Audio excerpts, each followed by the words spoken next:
A vigil in Joshua Tree today for a man who was shot and killed by Riverside County Sheriff's deputies last month. Friends and family gathered to remember 33-year-old Royce Robertson, who was shot during a confrontation with deputies in Indian Wells. As News Channel 3's Shelby Nelson reports, Robertson's sister is still looking for answers. We all loved him because he didn't do anything but love others. Speaking from the heart, that's the only way both friends and family could truly describe 33-year-old Royce Robertson. On Sunday, dozens of people gathered to remember a man many say loved his community. Royce was pure love. People lined up at Joshua Tree Coffee Company, the business Robertson opened up years ago. One by one, each person dropping off a single white rose. People later gathering to share some of their fondest memories. It's an awful void. You know, you go to the farmer's market, you expect to see him there. You know, you go to work, you expect him to pop in and tell you hello and give you a hug.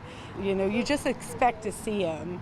And he's not here, and the loss is profound. Jennifer Goodson works at the coffee shop. To her, Robertson was a friend.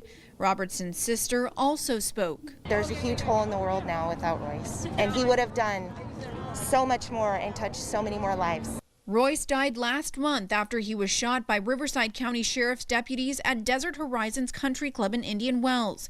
The sheriff says Royce threatened a driver, and when deputies tried pulling him over, they say he got out of the car and pulled out a gun.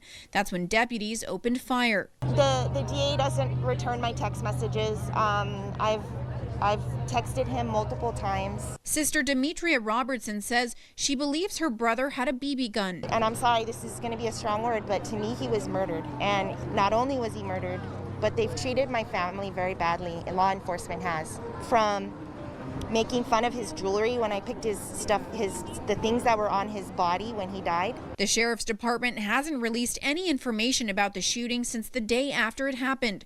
For Demetria and her family, losing her brother means some things will never be the same. We just lost somebody who was willing to help anybody. I don't know that anyone can fill his shoes. In Joshua Tree, Shelby Nelson, News Channel 3.